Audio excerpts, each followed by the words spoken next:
Hi, everybody. Deborah King. Welcome to my regular Thursday show here on Facebook. Really excited today. I have Kathy Gabrielson with me, and I've been really looking forward to having Kathy on. She's one of my graduate students who's stuck around in the student teaching, and she's pretty amazing. She had breast cancer when she was really young, and rather than take that and just go lay down somewhere and cry about it, she formed a nonprofit called Cuddle My Kids that she'll tell you about here in a minute, because she had little babies herself that she was worried about weren't getting cuddling. Talk about thinking outside the box. And then years later, she developed some other issues she's going to tell you all about that are really good and really interesting and can be very helpful to you. And then most recently, just to beat her drum for you a bit, she's formed a healing center of her own that she's just launching. I'm very excited about that, Kathy. So welcome. Oh, just one more thing before we give her the podium. I am traveling today and a little bit of a loosey-goosey bandwidth issue. So if this goes down, don't despair. We will just come back next week. All right, Kathy, it's all yours. Sounds good. Yeah, and I'm really glad to have you here. I'm excited to be here, and I'm excited for anybody that's listening that can identify and has been coping or struggling with any anxiety, depression, or PTSD, or any challenge really that can set us aside. But I'm excited to be here today, and I'm actually surprised myself that I'm here with Deborah and talking about something that I never realized I would be able to do. I had some pretty life experience. Oh, that's my dog. I had some pretty challenging times in my life early on, and I was in a terrible car accident, and then soon thereafter I had developed breast cancer, and my kids were 2 and 1 at the time, and I was having a really hard time struggling to manage to hold them and nurture them and love them. And I'm going to excuse myself for 1 second because I'm getting distracted. Yeah, go put him in your lap. Yeah. That's one of her coping mechanisms, is that dog. I know for sure. Yes. All right. Now he's with us. Sorry about that, but that was meant to be. But anyway, I was struggling at the time to take care of my kids. And I was always a creative, involved mom, and I wanted to play with them. And I thought I met so many people along the way in my journey that had children, and they were, treating really early in the morning to get to their jobs, and everybody was just kind of struggling, and we all wanted the same thing. We wanted the best for our family and our kids, and had a hard time taking care of ourselves and our kids at the same time. During that time, I think anybody that develops a really life-threatening disease, there's always that fear sets in, and I really didn't want to work on myself or be worried about. I didn't want to pay attention to my fear. I kind of just bottled it down, pushed it away, and kind of just plowed through what I needed to get through at the time.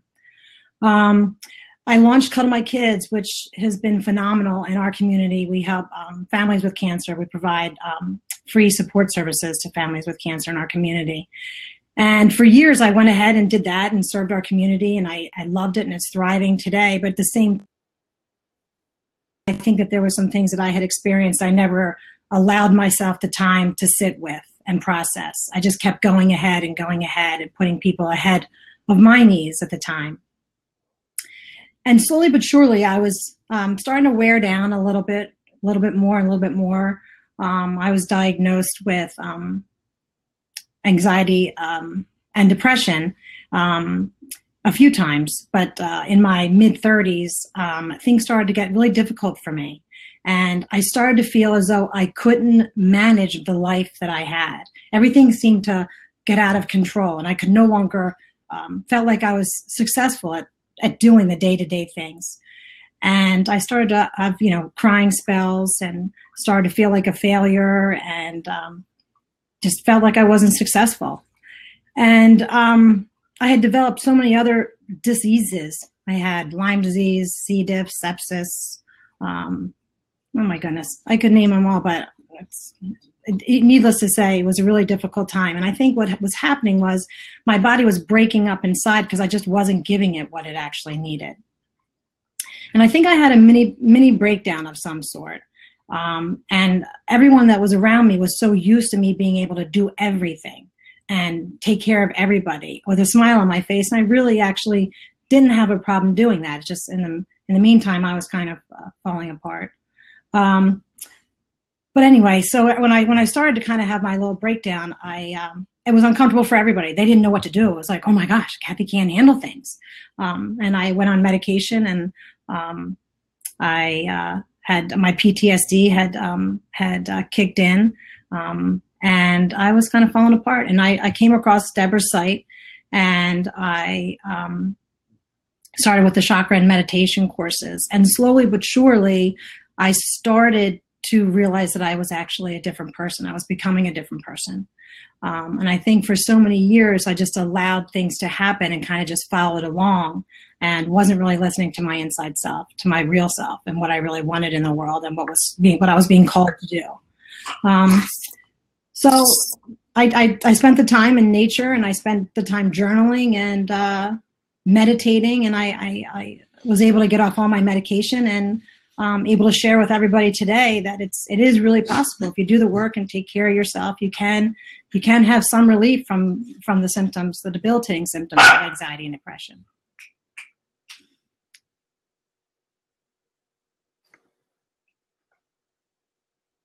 Kathy, are you going to say more? I certainly can. Yeah, don't stop there. Yeah. Kind of in the middle of the story, actually. Okay.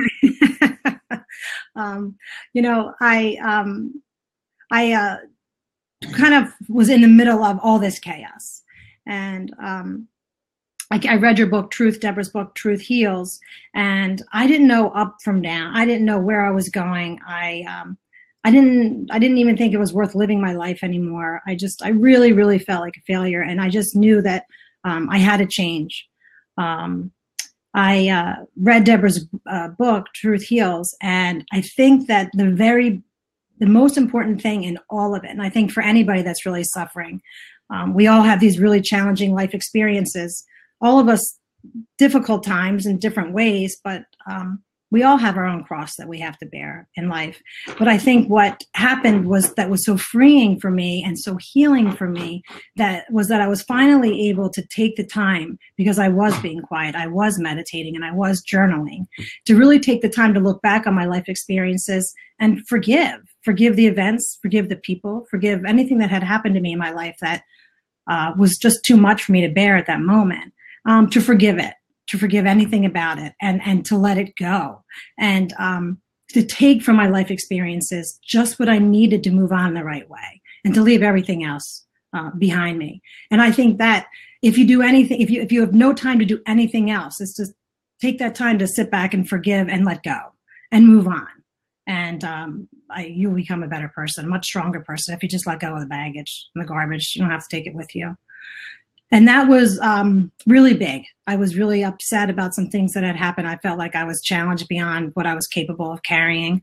But I let it go. And I think I felt like just all the weight come off when I was able to forgive my life experiences and what I did or didn't do during them, whether it was right or wrong, whether who was involved, whether they supported me or not. I just was able to let go and forgive. And I never meditated before. I always just prayed a lot. I went to church every day when I was in college. I had a very sick friend, and prayer kept me connected, because I think that one of the things that all of us that suffer with any type of anxiety or depression is the isolation, is the loneliness. We feel as that we are not connected to anybody and nobody can understand. And prayer at that time and church, I found comfort. I found a connection, and that helped me in a lot of ways. I didn't even realize how much it helped me then and how much it's still helping me today. So I think that the isolation was really hard, and I started to realize that I had to find other ways to connect with people. And another thing that I think that I found that was really difficult, that I started to, in my reflection, I looked back on, was knowing that I'm going to be more prayerful and meditate, and knowing that I'm going to find ways to connect, and knowing that I'm going to forgive whatever has happened the day before or years before and move on. I also found that it was really important for me to just be still and just be quiet and to just listen to the things that are around me that I ordinarily never listened to before. And it wasn't people or TVs. It was the sound of a tree, blowing when I was outside, or birds. I never stopped to listen to things before. I was just moving, moving, and moving. And during all this time, my motor was going so fast physically, and it was going so fast on the inside. And I just had to slow down. So I found that meditation, forgiveness, being in nature, and journaling, just writing it all down, writing what I was sorry about, writing what I needed to let go, writing who I needed to forgive. I really, really found that those were the components for me that helped me heal and become a different person. And I think that we all have different levels of our anxiety and depression and PTSD. It's just a matter of this conversation, having this conversation with Deborah, and removing that taboo that we can't talk about it and admit that we're challenged. The first part, I think, is just all coming together and connecting and saying, oh, that's me too. I'm having a hard time too. I feel like a failure. I'm not doing it. But if we would just all talk, especially with this whole live opportunity, we can connect. It's not just about our village, it's about our world village now. We have so many people that we can identify with and connect to, and help each other through our own conversations. So thank you, Deborah, for bringing this here today for people to listen to. Well, I'm really excited that all of our viewers get to hear your story, Kathy, because I remember hearing you talk about this. You were on stage a couple of months ago, and I was quite taken with all you had to say, even though I had heard it on earlier occasions, because you are one of my more advanced students that I work with personally. So I have some questions I think could help people even learn more. So I want to go back to your original accident. You said you had a car accident before you had cancer. Mm-hmm. How long before? Mm-hmm. I was in my car accident when I was a senior in high school, and it was a really horrific car accident. My boyfriend suffered a traumatic brain injury. Well, back in 1988, no one even knew what a TBI was, and everybody else was going off to college and moving on their way. And here I am with my friend who was really sick, and I ended up staying home. Pardon me? He was driving. And was he at fault? He was just being a silly teenage boy that decided to off-road when he was on the road, and just, he was surprised. We fell into a ravine, a 20-foot drop that he didn't know was there when he was kind of, trying to get out. And there isn't a one of us that didn't do that at 16, 17, or 18. Yeah. I mean, Eddie Bauer, we all did that, right? Embarrassing. Yeah. To think back. Yeah. Was there any reason why you would have blamed yourself for this accident? I don't know. I don't think there was any reason. I had no reason. I had no cause for the accident. I had my seatbelt on, and he didn't have his seatbelt on, and I did. So he got. Yeah, I did. Yeah, and he didn't have a scratch on his body. No, because we fell down. So we fell forward. So he just hit the steering wheel, and I hit. But 20 feet's a long drop. At a velocity, it becomes more like 40 feet or 60 feet. Yeah. People didn't even know we were down there in the hole. They kind of were. And how long was it before you were rescued? Oh, I don't know, maybe 30 minutes or so. That's a long time when you think you're dying, or you think your friend's dying. Yeah. You have a lot of the residue of PTSD. I can sense it. Oh yeah. Yeah. And I think it did lead, frankly, to cancer, which. Sure. Think about it. You're how old when you get breast cancer? Well, I was only 32 when I was diagnosed, and everybody else extremely young. Was, yeah. I mean, it was another case of feeling isolated and alone. So about 10 years later from the accident. Yeah. Mm-hmm. Yeah. Well, I was 18 when I was in the accident, 32, maybe 12. But yeah. So I had PTSD from the accident. But it feels like, and I've had PTSD a couple of times, and mine, like you, I was with my husband, and he fell 50 feet. And you don't pick up on it at first. And mine was back in the day where it was not even recognized. I still remember a gynecologist saying to me about a year or two after the accident, she said, I think you have this post-traumatic stress syndrome. And I said, what's that? And she said, oh, we're seeing it in Vietnam vets. That's how long ago it was. And, there aren't a lot of great treatments for it. And of course, we really don't take care of our vets in that regard. We really don't. And their lives are just ruined.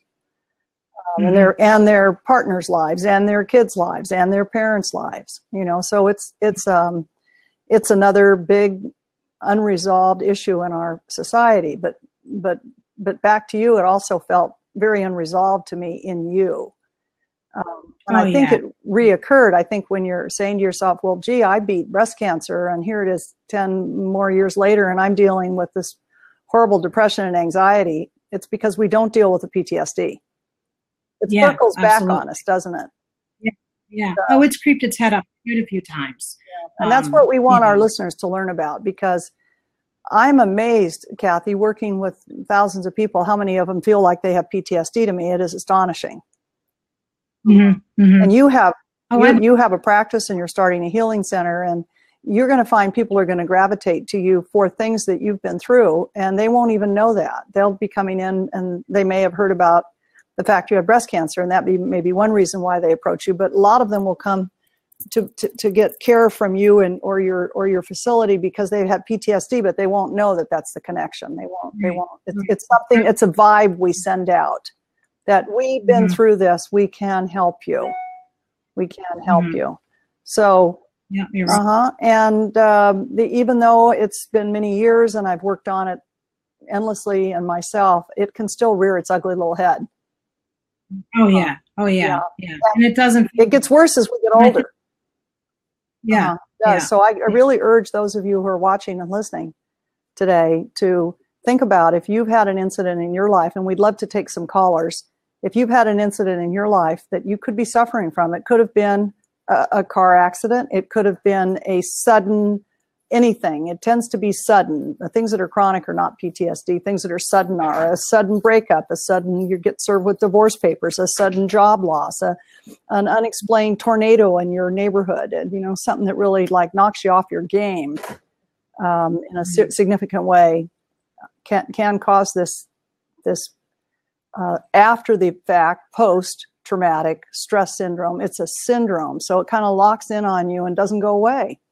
Is there anything you want to say about that particular aspect, Kathy, of what you've been through, just PTSD? Can you tell us more? I think I had it for so long, but like you said, I had no idea until I had another traumatizing event later on in my life where it triggered it again. I thought, what was that event? I had sepsis. Oh, sepsis is terrible. Tell people what it is. Yeah, it's an infection that gets into your blood and travels through your body. And I had 7 years after my breast cancer, I had some scar tissue removed out of my breast area that was causing me some discomfort. Just a minor little thing.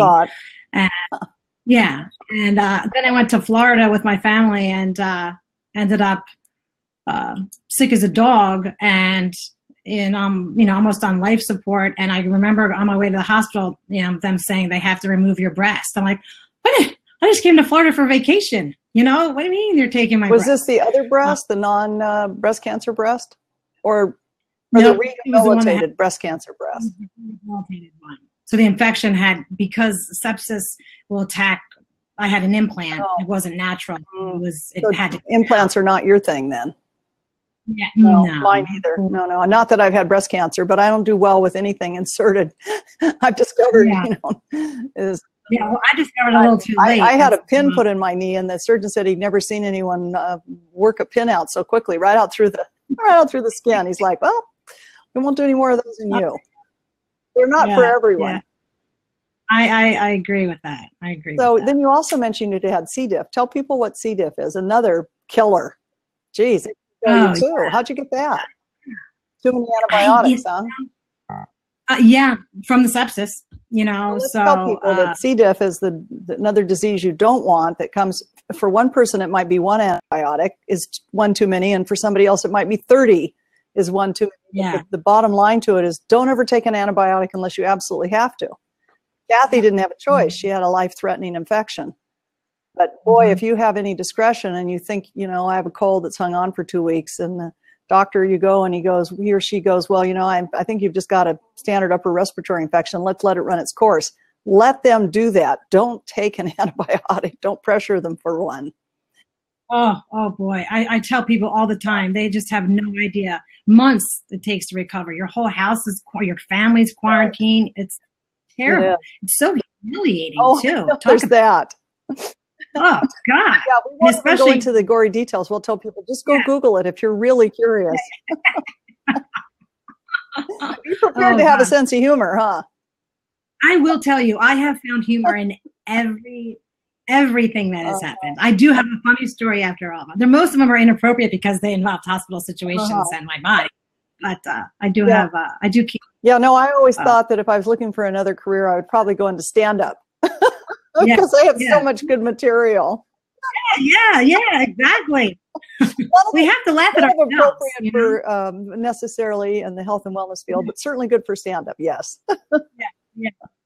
Or the show. I could tell them that would be really funny, but not today.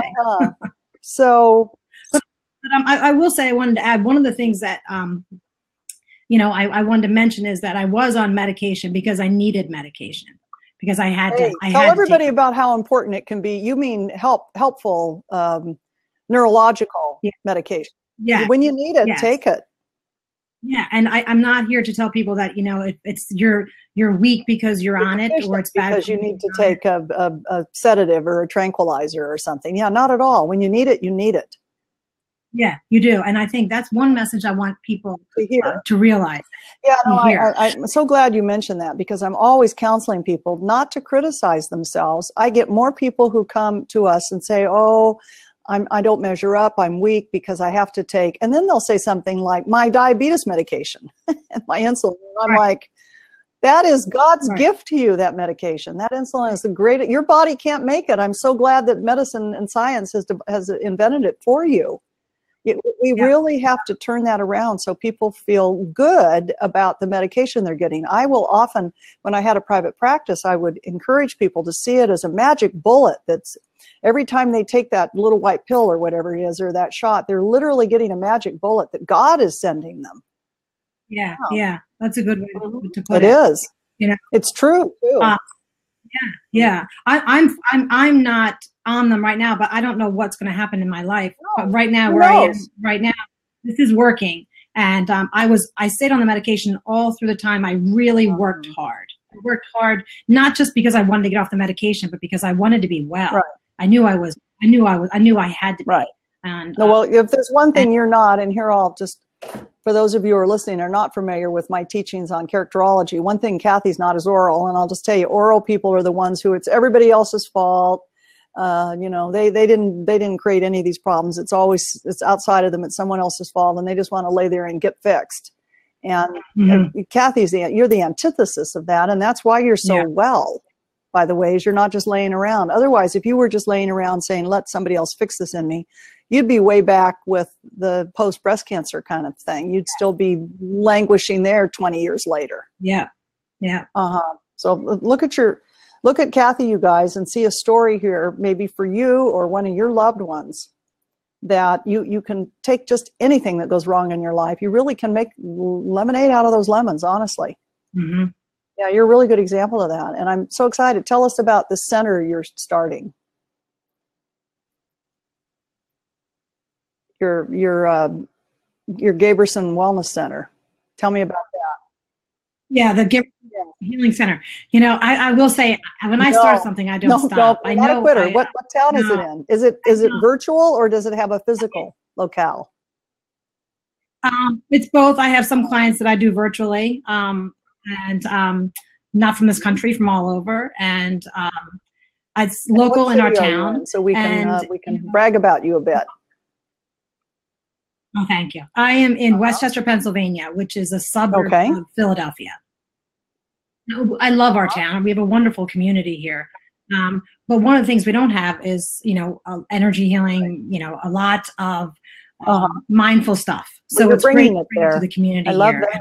Here, let's see if we have some questions. So our first caller is Hugh, and Hugh wants to know, Deborah, will the language be in English or French when you come to France to speak? It will be both, Hugh. There will be a simultaneous translation into French, not to worry. My French is very marginal, all right? So but I'll be speaking in English. So If you're English speaking, you'll get it that way. And if you're French speaking, you'll get it that way. And then the next question is from Susan. And Susan, I'm going to invite you up on screen. Susan's getting ready to move and wants some help on making that decision. And while we're waiting for Susan to come, Kat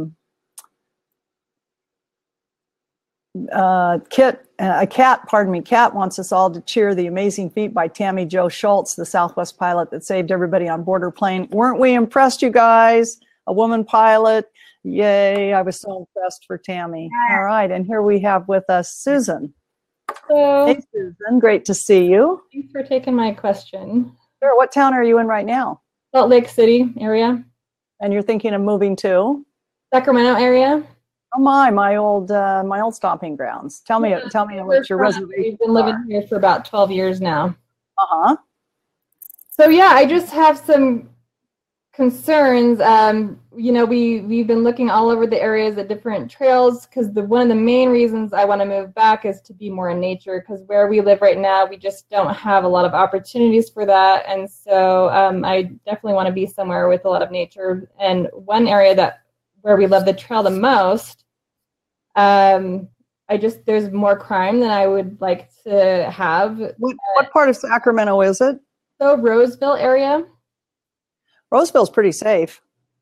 In general, it is, and this is one of the rougher areas of Roseville.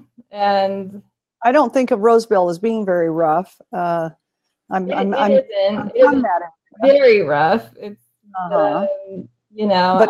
But is compared to Salt Lake City, you consider it rougher? Well, where I'm living in Salt Lake City, I live in this suburb of Salt Lake City that's pretty safe and stuff. But where we did live, we're living in an apartment right now, but where we lived, there were a lot of break-ins in our neighborhood and stuff here in Salt Lake, and that wasn't, you know, that it didn't show a lot on the crime map, but before we moved, but we had a lot of issues, and so I'm a little nervous going to somewhere that says it has more crime. My first and best advice would be to talk to the neighbors. Literally go bang on doors in the neighborhood. Have you done that? I haven't, but that's a great idea. It is, and the neighbors will give it to you straight. Okay. They'll tell you if there's any reason to be concerned, and you can weigh the neighbor on the left versus what the neighbor on the right tells you. Is this an apartment or a home? We're going to be buying a home, hopefully. Oh, lovely. Yeah. It feels very positive to me, but I'd like you to talk to the neighbors. Kathy, are you getting any information here for Susan? No, I would just suggest that don't ever make a decision when there's fear involved in it. And it sounds like you might be a little bit afraid. Well, I'm not sensing that the fear is necessarily based in rationality. That's why I'm wanting to get more evidence, more information. Okay. Yeah. Yeah. I think the fear is more a projection of just moving in general. Okay. And we all resonate with that one. You know, moving is actually the most fear-inducing thing we can do. Next is, oddly enough, getting married. Okay. Mm-hmm. And you're married, right? I'm married. Yeah. Yeah. So you know how you felt then. Yeah. No fear? I was stressed. You were fearless?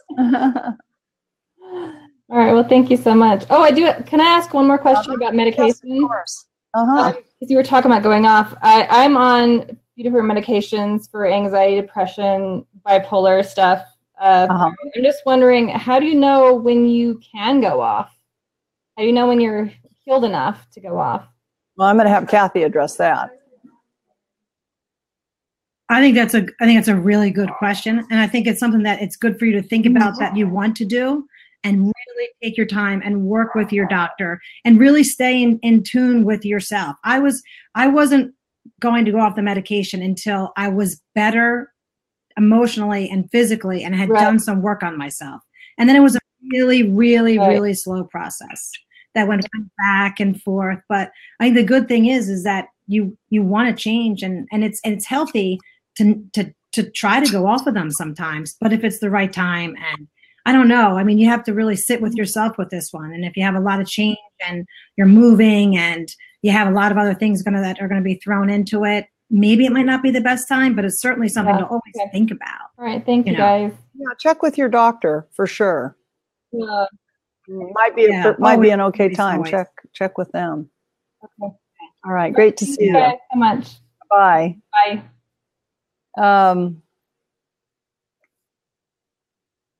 Let's see if, I know we have someone else who's coming to join us here. Let me go find their name. I just, hold on.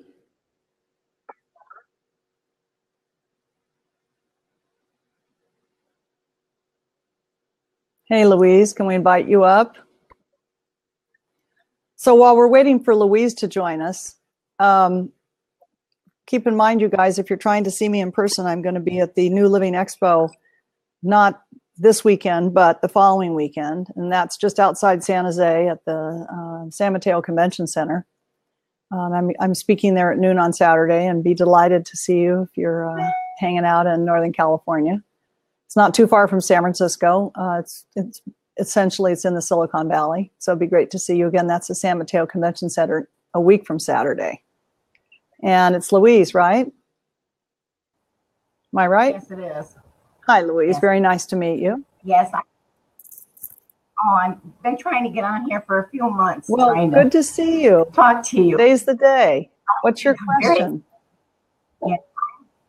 My question is, sometimes as I'm setting and I get up, I feel like I'm off balance. I have to grab something, and my legs sometimes will go right out from under me. But if I flip down, like almost my hand. You said out from under you. Pardon Have you me? fallen? Have you fallen? It down if it gets too far. So you haven't fallen? No. Okay. No, I haven't. And are you taking any medication? I take one blood pressure tablet and the purple pill thing, and that's all I take. What's the purple pill thing? Yeah. Tell me about the purple The pill. stomach. Yeah. Tell me a little more. It's like acidophilus. No, so it's just over the counter. It's not not a prescription. No, it is prescription. It's for antacid because your stomach. And how long have you been taking the blood pressure medication? Probably 4 years. Mm-hmm. And how long have you had Probably about that like long. little experiences, these little events? How long have they been going on? They've been going on for maybe around 2 years, 2.5, 3 years. And it's not every day. I just don't know when it's going to be. Today I went in the truck and come back or got out of the truck, and it's like, oh, I got to grab something here. And I wait a few minutes. It seems like minutes, and it's not that long.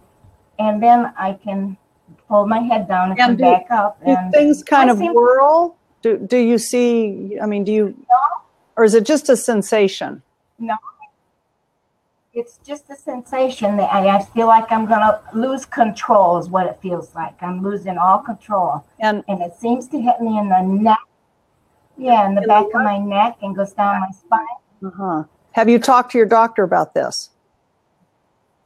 I've had x-rays and they haven't found anything other than arthritis, and I'm thinking maybe a pinched nerve. What kind of doctor did you see? The back doctor. What do I want to say here?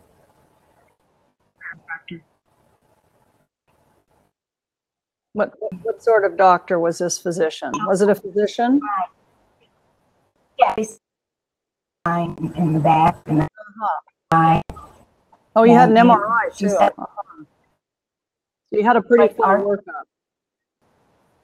Your avatar is showing. Can you come back where we can see you? I don't know what caused that to happen. Sorry. I can still hear you though. No.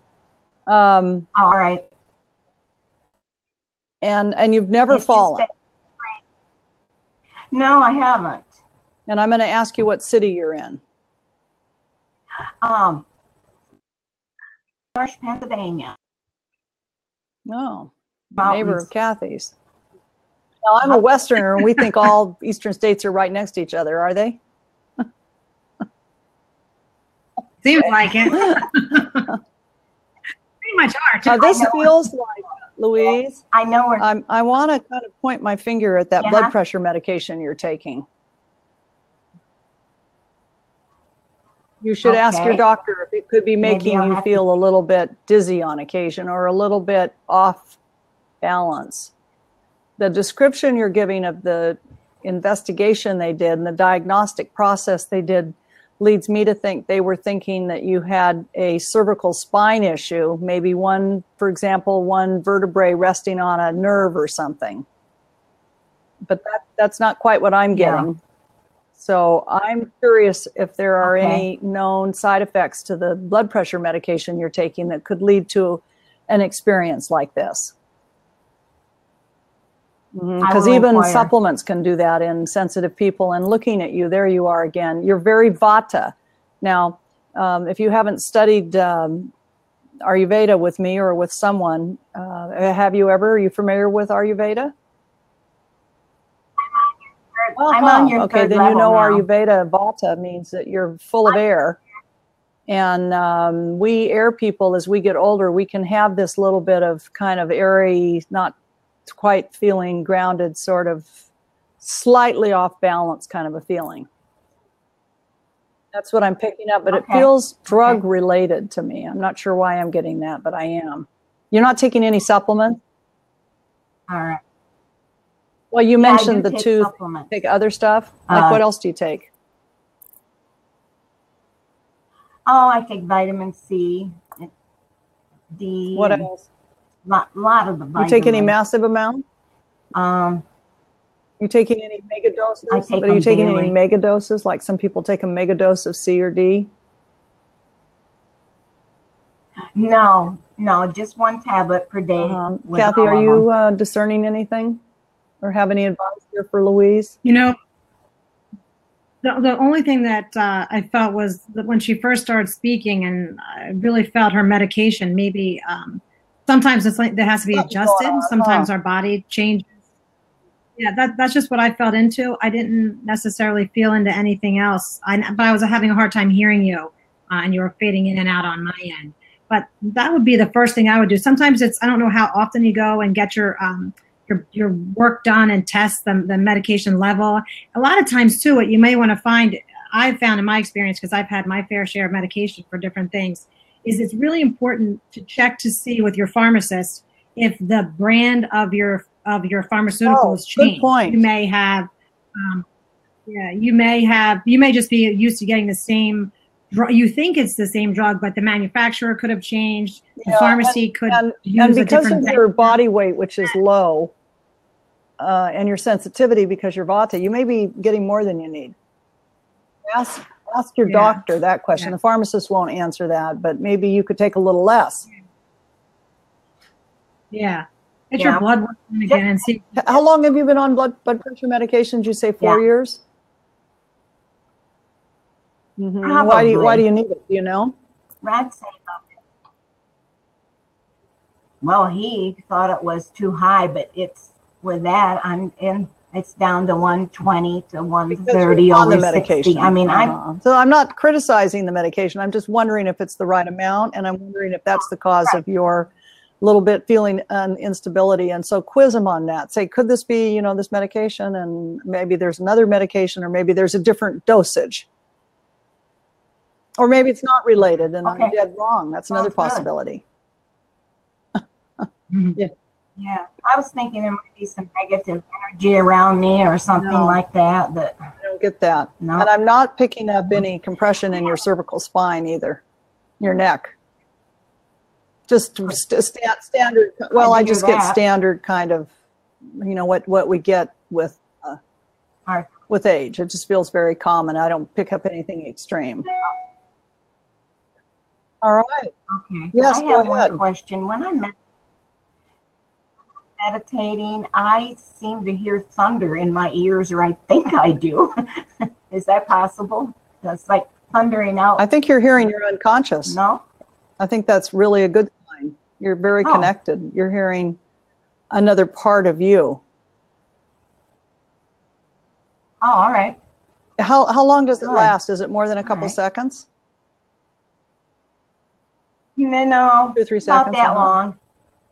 Yeah, I think you're just integrating Yeah, your I like various that. parts of your psyche.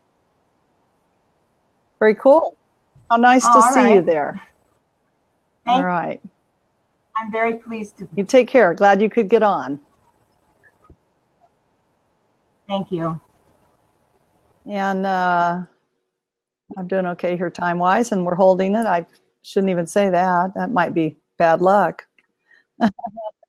Let's take another caller. How about...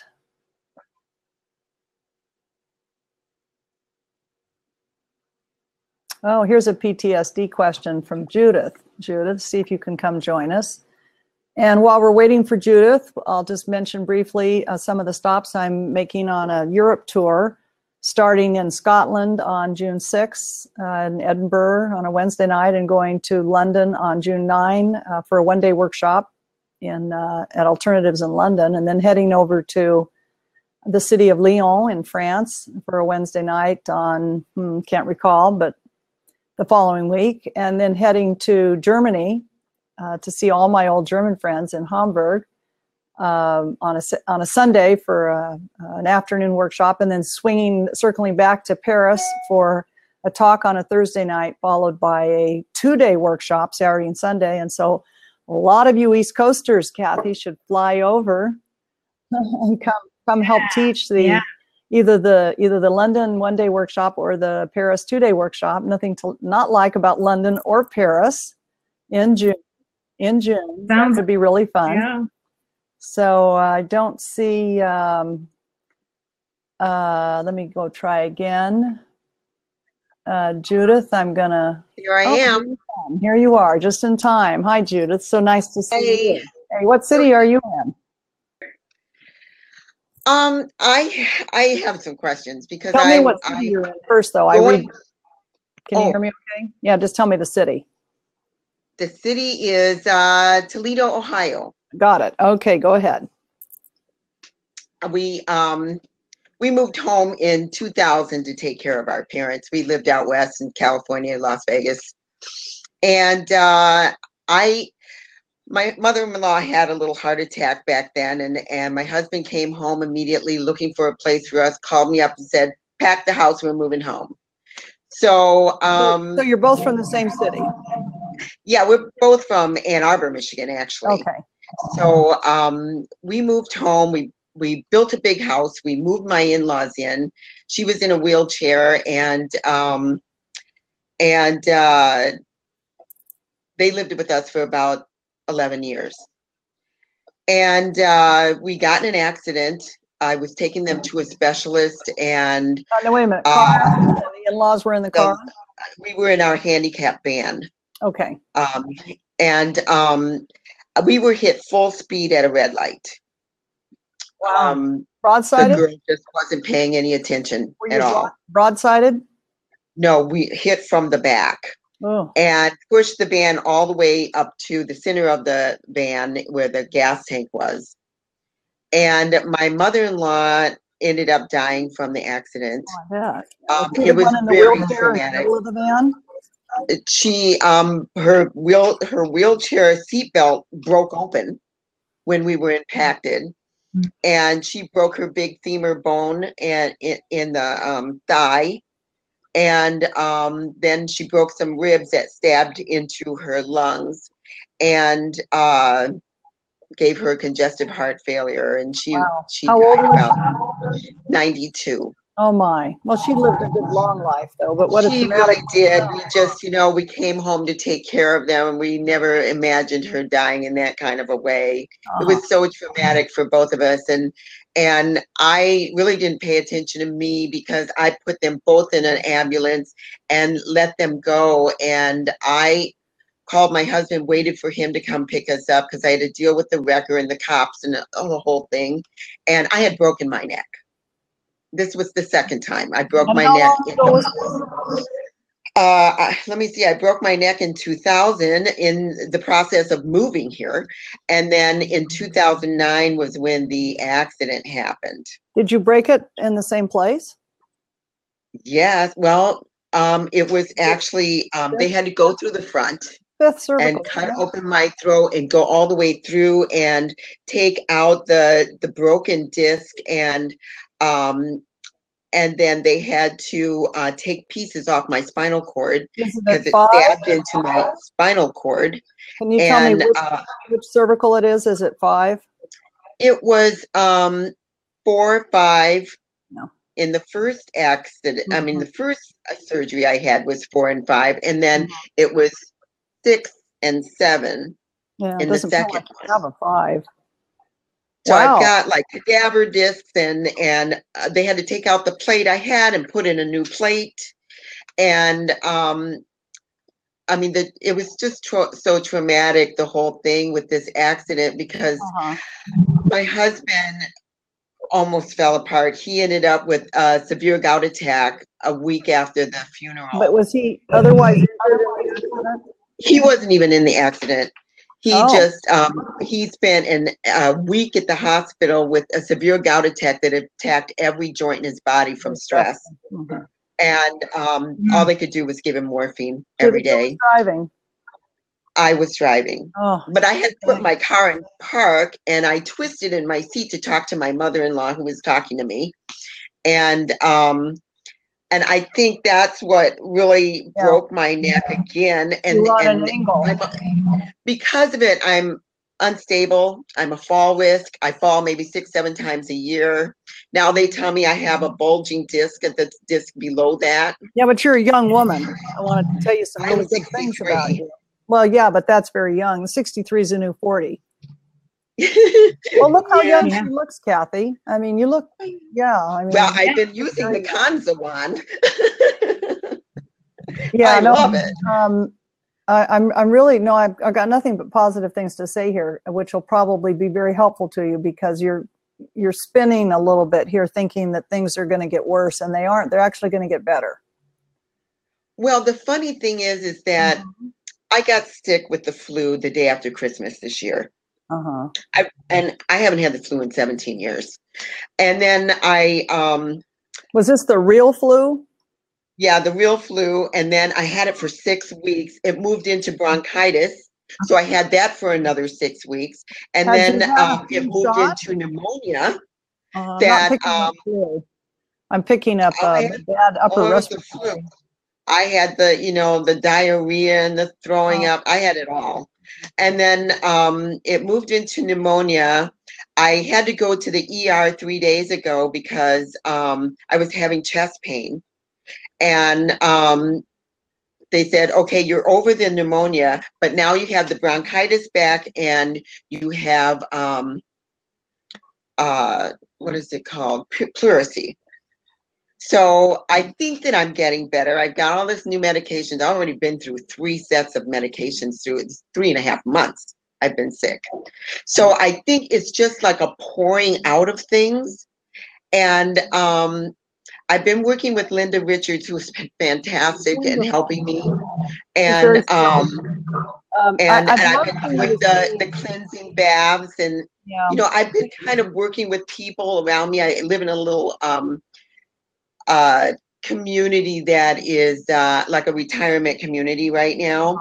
And I've been helping people around me, and I don't think I was protecting myself well. So I think I was taking on a lot of negative energy. Well, let me just interrupt for a minute, because I'm having a guide who's really strongly urging me to help you get some osteopathy for your neck. That you have a little bit of an imbalance going in some of the upper energy in your head and your neck from the crash and both surgeries, actually. Right. And that energy is what set you up for this, not the flu, but the upper respiratory thing that it evolved into and wouldn't leave. Yeah. Because when I feel into you, I definitely get upper respiratory. It feels like all of this is connected in some way. It is. And it has something to do with your life purpose in coming back to help your in-laws, which was just a door opening actually for you, not just you, but you and your husband. Right. To help others. Right. So we got to get you well. Because, when we ended up losing everything. I ran a gem business supplying manufacturers, jewelry stores, and designers for 22 years. And I couldn't even pick up a gem in a gem clip anymore. So I kind of lost the business. We ended up losing our beautiful because home. Why couldn't you pick up it was a 6-year recovery for me. You couldn't manipulate it with your hands? No, my hands are all messed up. I have a lot of nerve damage. So do you live where Linda Richards does? Is it that remote? No, we've been doing on Skype and stuff. Yeah, I thought so. So I want to really encourage you to find a board, start to say board certified, but that's not what I'm looking for. I'm looking for an osteopath who's certified in the Academy of Osteopathy for manual medicine. Here, give me just a second here, and I'll look in my... We're in like the Toledo, Ohio area at the moment. We came down here after to live with my dad when we lost everything. And then 2 weeks after we got to his house, we found out how sick he was. And I took him to Cleveland Clinic. They said he's got 6 months to live. He had lung cancer and kidney disease. And I kept him alive for another 3.5 years. I don't respect a doctor that puts a timeline on someone's life. Well, let me ask one of the people that's over here, and Linda maybe, or one of you guys over here. I can't pull up a browser screen. I'm liable to crash the show if I try that because I'm right here on the edge of the bandwidth. But I would love to give to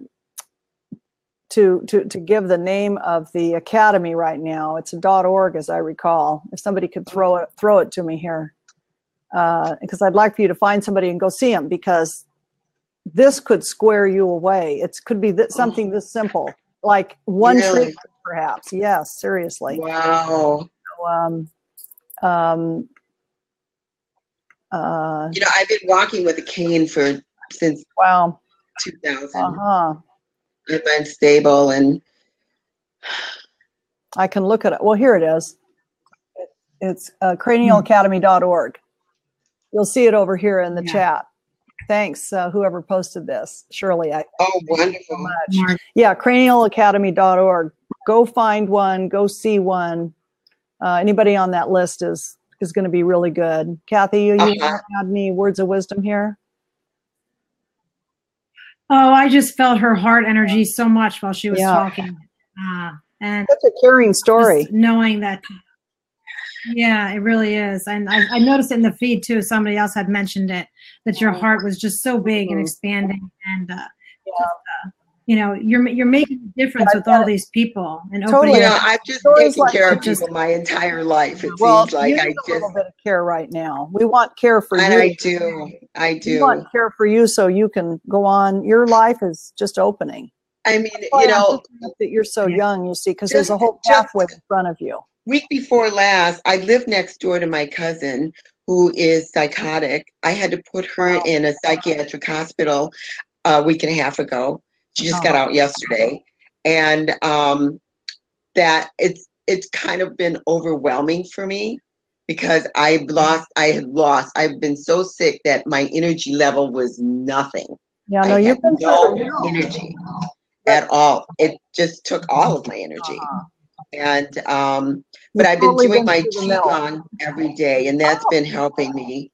Yeah, and tell everybody, tell all of our viewers about how helpful Qigong is to you, because Qigong is amazing. It's amazing. I work with Lee Holden from Mind Valley. But don't you think that your Qigong practice will help you retain your balance, so you're not worried about falling so much? Yes, I do. I hadn't been able to do it since I got sick. I just didn't have any energy. I mean, since you had the flu. Yes. Yeah. Since well, that's Christmas. Understandable. That's understandable. Yeah. Mm-hmm. I was just so weak. I'd get up and do something for 10 minutes and I have to go lay down. Yeah, but do it just for like a minute or two. It'll really help you. Oh, it brings so much energy into me, though, and it does give me more stability, and it just feels great to be able to do it again. He's wonderful and a great teacher. Wonderful, wonderful. Well, thank you so much for coming on, and we wish you a very speedy recovery here. Again, check out an osteopath in your vicinity. I think Okay. even one session, and it's completely non-invasive, completely. And they are registered and licensed physicians in every state in the U.S. So you're seeing someone who has, authentic skills and credibility, and could be really helpful. It just feels like there's just a minor adjustment that needs to be made in your skull, is where I'm picking it up. Ah. All right. Because I have been having a lot of headaches. I bet. Yeah. So the doctors, I just went to see a neurologist. He says, I think it's your blood pressure medication. There's something conflicting with your medication. Uh-huh. And they put me on blood pressure medication as soon as I moved to Michigan. Uh-huh. I mean, I didn't even know I had high blood pressure. But with everything I'd gone through with the, breaking my neck way back then, of course I had a little high blood pressure. I'd have that looked at again and see if you still do. Not positive about that. I'd get that looked at.